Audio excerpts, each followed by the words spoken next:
All right, guys, welcome back to another YouTube video. This is Norvell Central coming back at you. I really do appreciate all the love and support so far. This is my fourth straight day of video recording for my YouTube channel. I'm trying to get back in the swing of things. Because the football season is right around the corner and I'm super excited to see how everything plays out. But first, let me just announce that I am a Braves fan. I've been a Braves fan for a very long time. I know the season for the Atlanta Braves, specifically in the month of June, was not been great. But I am here to talk about Florida State football. But I just want to address the elephant in the room with the Braves hat on. I've been a Braves fan for a very long time, and I know that I'm a football-centric account, but I do follow other sports as well. But I do want to start off with a creative idea today that I gotten some inspiration from one of my very, very good friends, and that's Kelvin Hunt over at the Built for Playmakers YouTube channel. He actually created a video in his recent one saying, could Ashton Daniels be a similar version of a younger Jordan Travis from 2020 and 2021? And it gave me a lot of ideas. So I'm going to tap his video in the bottom of the YouTube description so you can check that out also. He's a great guy. Be sure to subscribe and like the video over there. Comment your thoughts on what his thought of his video was. He did a nice breakdown on that, and I definitely think it deserves a lot more views than what it's getting. But I do think, if you think about it, Florida State has really invested a lot in the transfer portal over the couple of years.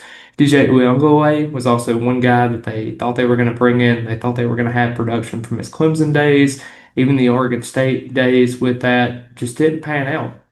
Then you turn over and you have Thomas Castellanos last year, and man, it didn't seem like it panned out either. Now, obviously, you had the Alabama result of, oh, they can't win without Nick Saban being here. You better watch out. You're going to be in trouble.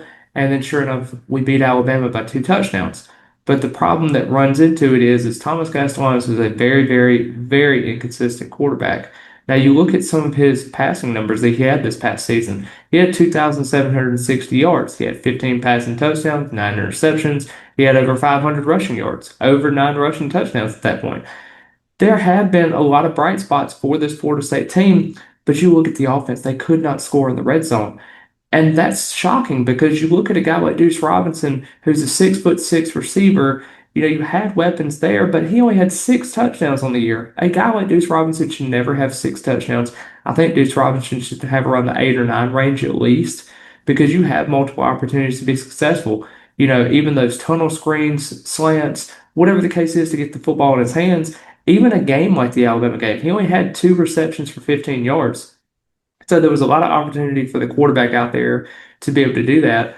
But the problem I think I run into a lot is Florida State's being a little bit more over reliant on the transfer portal, specifically at the quarterback position. Now you're seeing Miami being very successful with that. They had Derek King, they had also Carson Beck, Cam Ward, and now they're also having Darian Mensah this year. I think that they can be successful with that method. But the problem is you have a guy like Kevin Sperry. You have Malachi Marshall, who fans are raving about that's enrolled this summer. I understand that they were talking about Kevin Sperry being inconsistent.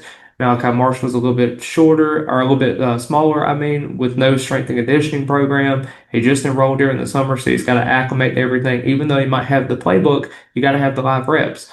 So I just wonder how everything was going to go about that. Now, in the offseason, you had Calandria from UNLV come in. You also had DJ Lagway, who I wasn't really a fan of from the Florida Gators, and he ended up transferring over to Baylor. Then you had a guy like Colton Joseph, who you were going to bring in from Old Dominion and actually went over to Wisconsin. I just think there was a lot of pieces that you could have brought in, but you ended up sticking with an underrated piece that you had visiting during that week that not many people were talking about, and that was Ashton Daniels. And I think this is an intriguing get for Florida State because he was named the starter so early in the right after the spring. You thought it was going to go into the summer and go into fall camp and then have an open competition and see what happens. The fan base is tired of having these transfer portal quarterbacks coming in. You will give an example for Mackenzie Milton, who was an absolute disaster here at this point, specifically during the early years of Jordan Travis. Do you take the lumps and bruises of a Kevin Sperry or a Malachi Marshall, knowing that maybe this is Mike Norvell's last year? I'm hoping not. I hope Florida State can be successful. I'm not really tied directly into a coach because I want to see Florida State be successful, but I also want to see Mike Norvell be successful here. Who doesn't want to see your coach be successful? Why would you want to see them crash and burn? And that's why I think about a lot of fans that are kind of upset and angry, and I get it. I understand. But Ashton Daniels, as his career goes on, he was at Stanford for a couple of years, was at Auburn last year. He didn't really have a whole lot of flashing moments. You got a guy that's got 24 total touchdowns in his career, passing wise, 22 interceptions, so not the greatest numbers in the world. You also have a guy that rushed over 1,400 yards in his 4 year career so far, had 11 touchdowns. But you just wonder what he's going to be able to do because he only had a 4 game sample size last year. He was able to redshirt, and they thought they were going to be able to have some guys next year. But Hugh Freeze is out in Auburn. They have a different head coach, and Alex Golesh, and then he brings in Byron Brown. So then you're trying to figure out what you're going to do. And, Ashton Daniels obviously is going to transfer out and go to Florida State. But you saw the flashes. And I understand the 2 game sample size with Vanderbilt and Alabama. You looked at Vanderbilt numbers. He had 31 pass completions for 44 attempts. He had 355 passing yards, and then he had 2 passing touchdowns. I mean, I think that's a great number for him. And then you also look at the ground game for him, too. He had 18 carries for 89 yards and 2 touchdowns. Phenomenal. But the problem is they lost. They lost in overtime, 45 to 38 in overtime. And then you go over and you look at that next week against Alabama. You had the 27 to 20 game. You had basically 18 pass completions for 39 pass attempts, 1 passing touchdown, 1 interception. They had a lot of drops in that game. I think it was like 6 or 7 drops. But you also had 23 carries for 108 yards. I think you had the factor of being at home, being able to have some of those guys. And I know some of those guys did have butterflies with the pass catchers, but I just wonder. Everybody talks about the 2 game sample size, and that's great. I do have a great belief in what Ashton Daniels can be in the system, but you also have the good, bad, and the ugly. You had the Arkansas game where he come out for having 6 for 8, 77 passing yards. He was able to kind of get a little bit of the ground game going a little bit later in the relief appearance in 7 carries and 35 yards. But then you also have the ugly, ugly, ugly encounter of having that Kentucky game that nobody ever talks about at home, where you went 13 for 28, 108 yards. You had 1 interception. You got sacked 5 times. It felt like he was a statue back there, even though he had those 15 carries for 48 yards. So I do think that there is a yin and a yang with this. You're taking a risk on someone that has been sacked quite a bit in his career. Over 57 times he's been sacked in his career. And I just wonder what's going to happen with that. This offensive line is not the greatest for Florida State this year because you're not having a Luke Pettibon. You're not having a Micah Pettis. You want to see those other guys there and see what's going on with that. And I just wonder what's going to happen to that. But I just think what's going to happen here is that Florida State's going to have to be successful in being able to have the short passing game and being able to throw shots down the field. One of the more encouraging things that I think about is Mike Norvell talks about how he's able to spread the ball downfield. Now, obviously, his arm strength is not the greatest in the world, so you're trying to figure that out. But I just wonder what's going to happen with everything with Florida State. Because look at it. I mean, look at UC. I mean, this isn't a guy that's going to wow you away with his passing numbers. Last year, he had 57% completion percentage. The year before that, 62%, 58%, and then he got a little bit of relief appearance in his freshman year. But I just wonder how you're going to be able to factor everything in because he's not a high yardage guy. He's never really thrown for a ton of touchdowns. The most touchdowns he's thrown in a season has been 11. So I just wonder how it's going to factor out, how Florida State's going to be able to do. But the biggest thing is you have guys like Deuce Robinson, you have Mekhi Dancy, you have Jalen Boggs, you have Devin Carter, you have Jason Lopez, you have Tayshawn Gelsey. I mean, there's a lot of guys there that I think you can be able to be successful with. You also have a running game in Usman Kroma and Trey Wisner, and then also Sam Singleton.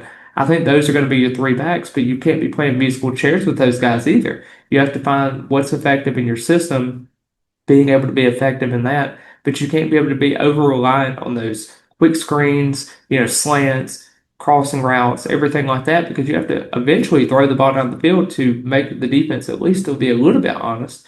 One of the bigger plays in Florida State's season last year was that 41-yard catch to Squirrel White on 3rd down and 9 to be able to convert on a 1st down to basically give Florida State their first touchdown against Alabama, and basically the rest was history with that. So I just wonder how Florida State's going to be able to be effective in their passing game. I do think Ashton Daniels can be there, but the history doesn't quite tell the story there. I think that Ashton Daniels can be successful, but he really has to factor in. And I know a lot of people are talking about his factor of responding from adversity. We've seen that before with Florida State teams. They've not responded to adversity properly. You see the double overtime loss against Virginia, and then you turn around and you lose 3 straight games after that. And I just wonder how that's going to factor into everything because if you're not being able to be successful in the passing game, what are you doing here? So I definitely think that this can be a factor that Florida State can really take advantage of here. And I definitely like the chances for Ashton Daniels if they're able to establish the running game early, get Deuce Robinson involved very early. The offensive line can be able to create a little bit of a push, and then the defense can make it a little bit easier on them too for the second year under Tony White, which I think is going to be a phenomenal piece this year for Florida State if they're able to piece everything together. But I really appreciate all the love and support so far on the YouTube channel. Be sure to like all of my social media accounts as well. I'm on Instagram, on Twitter, on Facebook, on TikTok. I'm everywhere. So I want to try to make sure I create a positive community for Florida State football fans because I know Florida State football has not been in a great place over the last couple of years. 6 losing seasons in 8 years is not where you want to be. But I definitely think that once we get around to August the 29th against New Mexico State at home, night game, I think it's going to be a great environment for Florida State fans to enjoy, and then being able to have that Labor Day night the next week against SMU can be an exciting feat for Florida State fans as they continue and hopefully have a phenomenal 2026 season, hopefully with Ashton Daniels being able to have a successful season. But I really appreciate all the love and support. Like the video, subscribe, and also comment your thoughts on what you think about Ashton Daniels. And as always, go Noles.